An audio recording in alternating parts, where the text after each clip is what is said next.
So you live in Lubbock. There must have been a lot of talk about what took place here. What were some of the things that people speculated about? I mean, there's tons of speculation that happened, and I probably couldn't even tell you half of the things that people said looking back now, because it's been so long. But I can tell you that the majority of the community rallied around us. They were just as disappointed. If I could have done a poll, you could have seen who expected it to go one way, how many people expected it to go our way, and how many people expected it to go their way. And it was very obvious. Yeah. Yeah.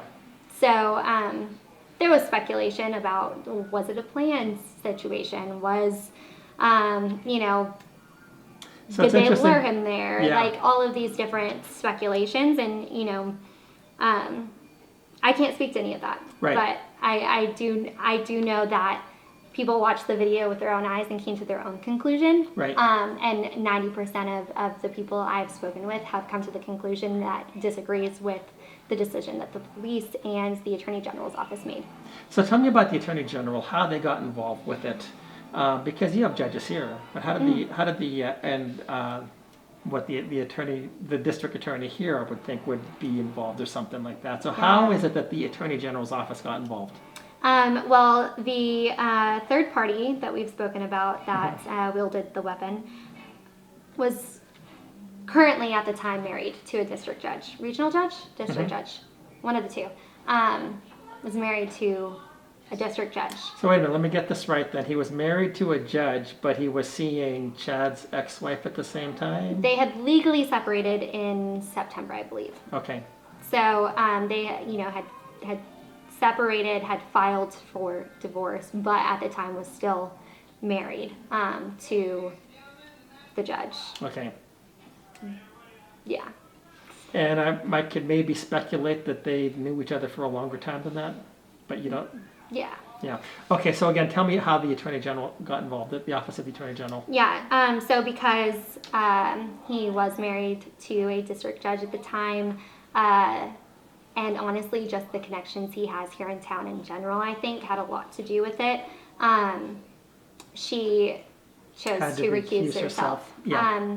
And so that kind of left it empty-handed, which means it immediately goes to the AGs. And I do know, when we asked the Attorney General's office when we spoke to them, why was he not arrested? Because we're friends with a lot of attorneys, okay? Right. We're friends with a lot of law enforcement. Like, we know how these things work. And literally every single person I spoke to was like, if a woman who was being abused by her husband shot and killed him, she would still be arrested and interviewed in a recorded facility with literally a record until they chose, she was getting beat. Yeah. And so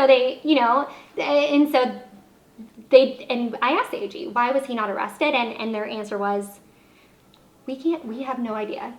They never called and cleared that with us. They never consulted with us. So who made that call? Couldn't tell you. But It was not the police officers that showed up to the scene that made that call, because there's no way they have the jurisdiction to do that. Yeah. So what I hear you possibly saying is that the family had a lot of ties, that maybe they were able to pull some strings with the sheriff the district judge herself was appointed by Governor Abbott. Yeah. Does that mean she knows him? I have no idea. Yeah. What I do know is that it doesn't look good for a governor in his going into his election year to have appointed a district judge who's married to a man who shot someone, and now you have a gun situation where people are questioning what the laws are and why this is legal when he just passed open carry. Mm-hmm. He's done all of these things in office, and now you have the situation that revolves around the whole entity of what he runs on. Right. Yeah. I mean, it makes sense. All of it makes sense. So is it possible that the individual that shot Chad was also on drugs?